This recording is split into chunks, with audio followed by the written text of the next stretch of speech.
আসসালামু আলাইকুম, আমি রিয়াদ খান। আজকের ভিডিওতে আমরা আলোচনা করব ডেইলি ট্রেডিং প্ল্যান নিয়ে। তো এই জিনিসটা অনেকটা জটিল এবং অনেকে হয়তোবা আপনাদেরকে খুব জটিলভাবে বুঝিয়েছে, বাট আমি যেটা করব, আমি আপনাদেরকে একটু সহজ পদ্ধতিতে আপনাদেরকে বোঝানোর চেষ্টা করব, যাতে আপনারা সহজে বুঝতে পারেন এবং সেটাকে মেনে আপনারা ইমপ্লিমেন্ট করতে পারেন। তো আপনি একদম নতুন ট্রেডারও যদি হয়ে থাকেন, তাহলে আপনি খুব সহজেই এগুলো ফলো করে আপনি একজন প্রফিটেবল ট্রেডার হতে পারবেন। তো এখানে আমি কয়েকটা ধাপ আপনাদের সাথে আমি শেয়ার করব, যে ধাপগুলো ফলো করলেই আপনারা বুঝতে পারবেন যে কখন আপনাদের ট্রেড নেওয়া উচিত বা কখন আপনাদেরকে বাই বা সেল কি করা উচিত কি না করা উচিত। দেখুন, একজন ট্রেডারের একটা ট্রেড ওপেন করার আগেই সে যদি এই বিষয়গুলোকে ভালো মতো রিসার্চ করে দেন একটা ট্রেড ওপেন করে, তাহলে তার আমি আশা করব যে অ্যাটলিস্ট 90% পসিবিলিটি আছে তার উইন করার। তো সেগুলো কি, চলুন আমরা এক এক করে আমরা দেখে নিই।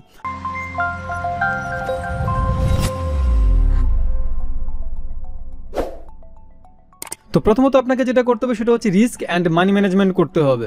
তো রিস্ক অ্যান্ড মানি ম্যানেজমেন্ট কীভাবে করবেন সেটা নিয়ে আমার অলরেডি ভিডিও আছে, সেই ভিডিওটা আপনারা দেখে নেবেন। তারপর আপনাকে যেটা করতে হবে সেটা হচ্ছে কি, অবশ্যই ট্রেন্ডের বিপরীতে গিয়ে আপনি ট্রেড ওপেন করতে পারবেন না, সবসময় ট্রেন্ড ফলো করতে হবে।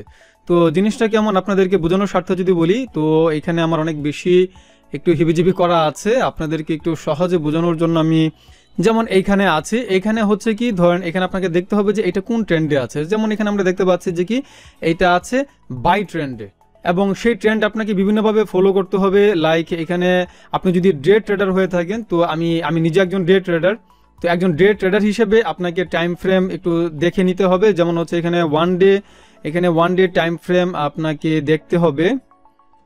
দেন হচ্ছে এখানে তারপর আপনি দেখবেন যে 4 আওয়ার প্যাটার্নে কি বলে, এটা কোন ট্রেন্ডে আছে। তারপর আপনি দেখবেন 1 আওয়ার প্যাটার্নে, যে এই 1 আওয়ার প্যাটার্নে এখানে আবার কি বলে।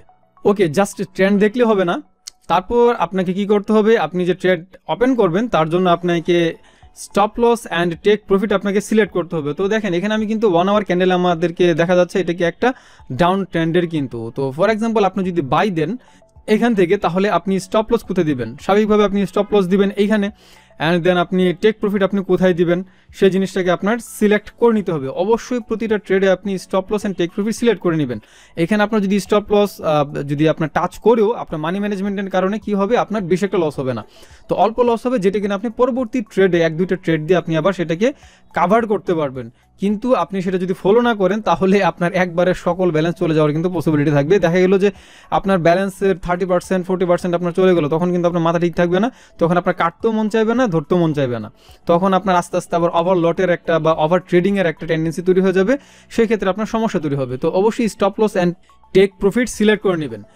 দেন আপনি যেটা করবেন সেটা হচ্ছে কি, আপনার এন্ট্রি পয়েন্ট, আপনি কোথায় নেবেন, আপনি বাই দিবেন নাকি আপনি সেল দিবেন। যেমন আমি হচ্ছে একজন বাই ট্রেডার, তো আমি যদি বাই দিই, তো এখানে আমি দেখছি যে এখানে একটা ডাউন ট্রেন্ড তৈরি করেছে এবং এটার ওঠার চেয়ে নামার গতিটা এখানে আমি বেশি পাচ্ছি। তো আমার কাছে মনে হচ্ছে এটা আরেকটু নামতে পারে, দেন আবার উঠতে পারে, গোল্ড স্বাভাবিকভাবে সেফ হ্যাভেন এটা সাধারণত উঠে। তো আমি যেটা করতে চাই, আমি এই পর্যন্ত আমি অপেক্ষা করবো, এটা হচ্ছে আমার মতামত। এটা দেখে এতটুকু সময়ের ভিতরে, যদি এখানে আরও রিসার্চের এখানে বিষয় আছে, তারপর আপনাদেরকে কথার কথা বোঝানোর জন্য, তো এইখানে আমি কি করব, এই পর্যন্ত আমি একটু ওয়েট করব যে কখন 2850-60 এই রেঞ্জে কখন আসে।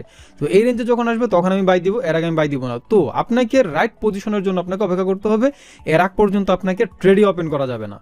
তারপর আপনাকে দেখতে হবে কি আপনার ট্রেডিং লট কত হবে সেটাকে নির্ধারণ করার জন্য। তো আপনি যখন ওই যে মানি ম্যানেজমেন্ট করবেন, তখন অ্যাকচুয়ালি লট সাইজটা বের হয়ে আসবে। তারপরও স্বাভাবিকভাবে আপনি আরেকটা কাজ করতে পারেন, সেটা হচ্ছে কি, যে একদম কমন রুলস যেটা আমি মনে করি, আমি ব্যক্তিগতভাবে এটা আমি মনে করি। তো আপনার যদি $1000 একটা অ্যাকাউন্ট থাকে, তাহলে সেক্ষেত্রে আপনি 0.01 থেকে 0.02 এই পর্যন্ত অ্যাকচুয়ালি আপনার লট সাইজ থাকাটা উচিত। এবং 0.0টা আপনি তখনই ব্যবহার করবেন যখন আপনি খুব বেশি কনফিডেন্স থাকবেন যে না, এবার ঠিক আছে, এবার আমার মার্কেট আমার এদিকে আমার মুভমেন্ট করবে, তখন সেটা আপনি ব্যবহার করবেন। এছাড়া আপনি কিন্তু এটা ব্যবহার করবেন না। এবার আপনার যদি আপনার যদি $2000 অ্যাকাউন্ট হয় বা 3000 4000, সেভাবে এটাকে আপনি একটু ক্যালকুলেট করে নেবেন। এখন আপনি বলতে পারেন যে ভাই আমার তো মাত্র $200 বা $300 অ্যাকাউন্ট, তো সেই ক্ষেত্রে এটা একটু খুব টাইট। আমি বলবো যে আসলে একটু বেশি ব্যালেন্স নিয়ে শুরু করাটাই ভালো, তাহলে রিস্কটা কম থাকে, এটাকে ম্যানেজ করা যায়, মেনটেন করা যায়, প্রয়োজনে লেয়ার ব্যবহার করা যায়।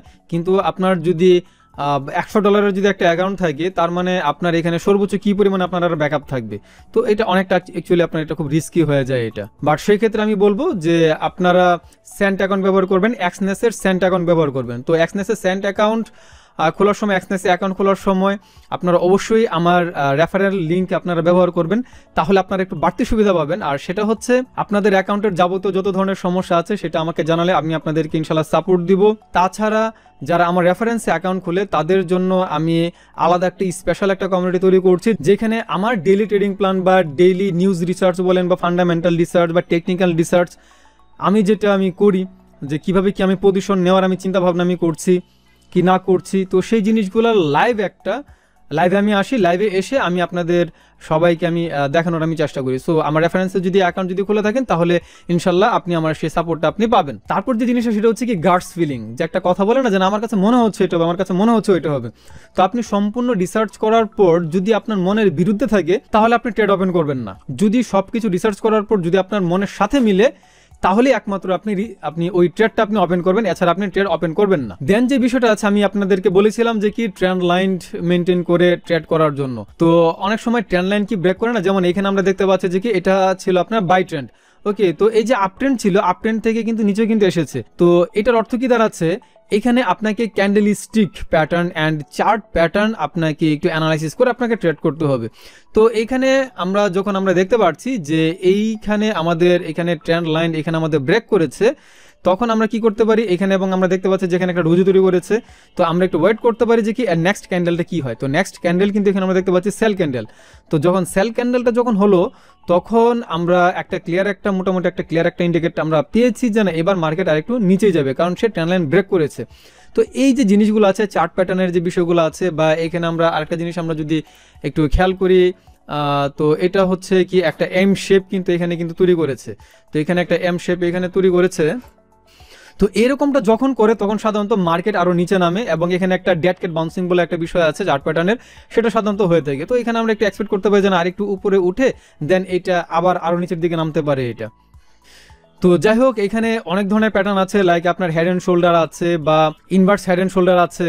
তো এখানে বিভিন্ন ধরনের চার্ট প্যাটার্ন আছে। তো সেই প্রত্যেকটা জিনিস আপনাদেরকে একটু স্টাডি করে দেখতে হবে যে এখন কোন চার্ট প্যাটার্নের ইঙ্গিত এখানে আছে, বা এখানে আপনি ক্যানেলিস্টিক প্যাটার্ন এখানে আপনি একটু দেখতে পারেন। যেমন এখানে আমরা একটু দেখতে পাচ্ছি যে এই যে জায়গায় আছে এইখানে কিন্তু আমরা দেখতে পাচ্ছি যে এখানে প্রায় হ্যামার তৈরি করেছে, এখানে লং লেগড ডোজি প্লাস এখানে একটা হ্যামার তৈরি করেছে, যেখানে কিনা এখানে একটা সন্দেহর একটা মাত্রা তৈরি করছে যে না এবার মার্কেট নিচে কিন্তু নামতে পারে, এবং এখানে কিন্তু একটা সেল ক্যানেলিস্টিকও কিন্তু এখানে তৈরি করেছে। তো এই যে জিনিসটা, এই জিনিসগুলো কিন্তু আপনাদেরকে ফলো করতে হবে। অর্থাৎ এক কথায় ক্যানেলিস্টিক প্যাটার্ন অ্যান্ড চার্ট প্যাটার্ন আপনাকে অবশ্যই খেয়াল করতে হবে। তারপর আপনার যে কাজটা করতে হবে সেটা হচ্ছে কি যে আপনাকে অবশ্যই সাপোর্ট অ্যান্ড রেসিস্ট্যান্স মার্ক করে আপনাকে ট্রেড করতে হবে। তো যেমন এইখানে আমরা দেখতে পাচ্ছি যে এখানে একটা লেভেল আছে, তো এখানে কিন্তু কয়েকটা পয়েন্ট এখানে শেষ হয়েছে। তারপরে ধরেন এইখানে আমরা আরেকটা পয়েন্ট এখানে আমরা ধরতে পারি যে এখানে একটা সাপোর্ট বা রেসিস্ট্যান্স এখানে কিন্তু একটা তৈরি করেছে। তো এটাকে ক্রস করে যেমন এখানে কিন্তু নিচের দিকে নামছে, আমি বলছি নিচের দিকে নামতে পারে, বাট এখনো কিন্তু ক্লিয়ার না। ওকে, তো এখানে যদি এটাকে ভেঙে নিচে যদি নতুন ক্যান্ডেল তৈরি করে সেটাকে যদি ক্লোজ করে, তখন আমরা বুঝতে পারবো যে না মার্কেট আরো নিচের দিকে নামবে, সে এখন নিচের দিকে নামার জন্য আরো শক্তিশালী আছে। তো এই জন্য আপনাকে কি করতে হবে, সাপোর্ট অ্যান্ড রেসিস্ট্যান্স অবশ্যই আপনাকে আঁকতে হবে, কারণ আপনি এই যে রাইট পজিশন আপনি খুঁজবেন, তো সেই রাইট পজিশনটা কোথায় সেই জিনিসটাকে বোঝার জন্য আপনাকে এই জিনিসটা ফলো করতে হবে। তারপর আপনি দেখতে পারেন যে কি যে আপনি ধরে নিচ্ছি যে এখানে আপনি বাই দিবেন। ওকে, যে আমি ধরে নিচ্ছি এখানে আপনি বাই দিবেন, কথার কথা যেখানে আপনি বাই দেখতে পাচ্ছেন এখানে সাপোর্টের কাছে এখানে আছে, তো এখানে একটা সেল ক্যান্ডেল আছে, বাট এখানে যে বাই ক্যান্ডেলটা এখানে তৈরি করেছে সেটাকে ইনগালফিং পুরোপুরি না করলেও ভালো একটা ইনগালফিং এর মতো এখানে করেছে, এবং নেক্সট ক্যান্ডেলটা এখানে তৈরি করে হাফ প্রাইজের উপরে বা হাই প্রাইজের এদিকে এসে আবার এটা শেষ হয়ে গিয়েছে। তো এখন উপরের দিকেও এখানে যেতেও পারে। তো তার মানে কি হচ্ছে, এই ক্ষেত্রে হচ্ছে কি আপনার গোল্ড স্ট্রং হতে হবে এই জিনিসটা যখন হবে। তো এখন গোল্ডের কি অবস্থা আছে, গোল্ড এটা যেহেতু XAUUSD, অর্থাৎ এখানে পেয়ারটা কিভাবে হচ্ছে গোল্ড অ্যান্ড ইউএসডির পেয়ার। ওকে, তো এই ক্ষেত্রে আপনারা কি করতে পারেন, এখানে আমি কারেন্সি স্ট্রেংথ মিটারের মাধ্যমে এখানে আমি চেক করব। তো এটার জন্য একটা ওয়েবসাইট আছে fxblue.com। তো এইখানে এসে আমি দেখবো, যদি এখন তো মার্কেট বন্ধ, এখন আপনি প্রপার নিউজটা আপনি পাবেন না। তো আপনি যদি দেখেন যে না এখানে গোল্ড এখানে অ্যাকচুয়ালি এখানে আস্তে আস্তে স্ট্রং হচ্ছে গোল্ডের রেজাল্টে, এবং আপনি একটু যদি নিচের দিকে আসেন আপনি দেখবেন যে শর্ট টাইমের ব্যাপারে এখানে যেমন এখানে H1 দেখছি এখানে গোল্ড খুব উইক, বাট 5 মিনিট এবং 15 মিনিটের হিসাব অনুযায়ী গোল্ড আবার স্ট্রং হচ্ছে, তার মানে কি একটা আভাস দিচ্ছে যে গোল্ড এবার স্ট্রং হতে পারে।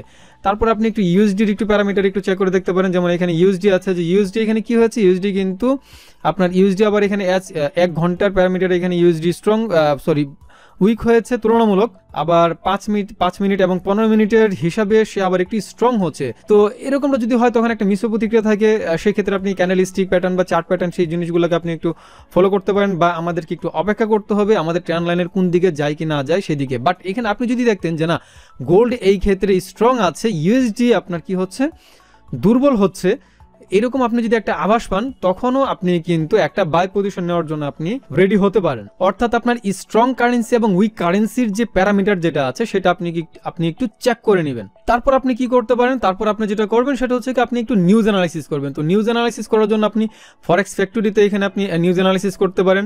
আবার আমরা যেটা ছিলাম যে ট্রেডিং ভিউ টার্মিনালে ছিলাম, সেই ট্রেডিং ভিউ টার্মিনালের কিন্তু এখানে যে ক্যালেন্ডার আছে সেই ক্যালেন্ডারে এইখানে এসেও আপনি ইকোনমিক অনেক আপনি নিউজ আপনি পেতে পারেন।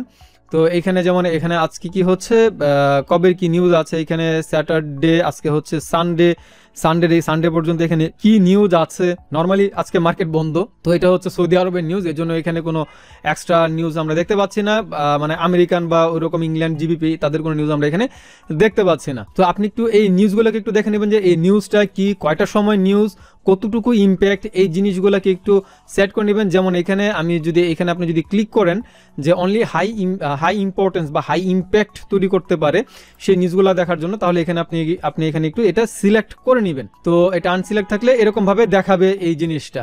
তো আপনি যদি দেখেন যে না এখন খুব বড় ধরনের কোনো একটা নিউজ আছে, যে এখন কি হতে পারে কি না হতে পারে আপনি বুঝতে পারছেন না, অথবা আপনি এই নিউজটাকে অ্যানালাইসিস করে আপনি বুঝতে পারছেন যে না এবার মার্কেট উপরে যেতে পারে বা নিচে যেতে পারে, দেন ওইভাবে আপনি একটা সিদ্ধান্ত আপনি নিতে পারেন, যে আপনি ধরে নিতে পারেন যে না এবার এটাকে সাপোর্টকে ভাঙতে পারে, অথবা এই ক্ষেত্রে যে ট্রেন্ড লাইন যেটা তৈরি করেছে, যে ডাউন ট্রেন্ড যেটা তৈরি করেছে না এটাকে ভেঙে এইখানের উপরে আবার তৈরি করতে পারে, সেই ক্ষেত্রে আপনি বাই পজিশন নিতে পারেন। তো আপনি তখন কি করবেন, সেই নিউজ টাইমটার জন্য আপনি অপেক্ষা করবেন, দেখবেন যে প্রাইস মানে মার্কেট মুভমেন্ট অ্যাকচুয়ালি কোন দিকে যাচ্ছে। তো এই জিনিসগুলোকে আপনার কি করতে হবে, একটু অপেক্ষা করে দেখতে হবে। তো আপনার যে ট্রেডিং স্কিল বা ট্রেডিং যে নলেজ আছে সেই নলেজটাকে পারফেক্টলি কাজে লাগাতে হবে, শুধু জানলেই হবে না, কিভাবে কি কাজে লাগাতে হয় সেই জিনিসটা জানতে হবে, সেই জিনিসটাকে ইমপ্লিমেন্ট করতে হবে, তাহলে আপনি সফল ট্রেড আপনি অ্যাকচুয়ালি এন্ট্রি আপনি নিতে পারবেন। আর হ্যাঁ যেটা বললাম, যদি আপনি আমার রেফারেন্সে এক্সচেঞ্জ ব্রোকারে যদি আপনি অ্যাকাউন্ট খুলেন, তাহলে আমি আমার ডেইলি ট্রেডিং প্ল্যান বা ডেইলি ট্রেডিংয়ের যে স্ট্র্যাটেজি বা যে পজিশন নেওয়ার জন্য আমি যা আমি চিন্তা করছি বা আমি যা রিসার্চ করছি সেই জিনিসগুলো আপনি পাবেন। এবং আমার রেফারেন্সের মাধ্যমে যারা অ্যাকাউন্ট খুলবে তাদেরকে আমি লাইভ সেশনেও অনেক কিছু তাদের সাথে আমি শেয়ার করবো, এবং তাদের কোয়েশ্চেনের আনসারও আমি তাদেরকে আমি দিব। তো আশা করি ডেইলি ট্রেডিং প্ল্যানের আজকের এই ভিডিওটি আপনাদের কাছে খুব ভালো লেগেছে। ভবিষ্যতে কোন বিষয়ের উপরে আপনারা ভিডিও চান সেটা জানিয়ে ভিডিও নিচে কমেন্ট করে জানাবেন, আমি চেষ্টা করব আপনাদেরকে সহযোগিতা করার জন্য। তো আজকে এই পর্যন্ত, পরবর্তী ভিডিও দেখার আমন্ত্রণ জানিয়ে আজকে এখানে বিদায় নিচ্ছি। আর হ্যাঁ একটা কথা, আমার চ্যানেলটি এখনো সাবস্ক্রাইব করে না থাকলে সাবস্ক্রাইব করে রাখুন, তাহলে ভবিষ্যতে আর কোনো ভিডিও আপনার মিস হবে না। তো সবাই ভালো থাকবেন, ধন্যবাদ।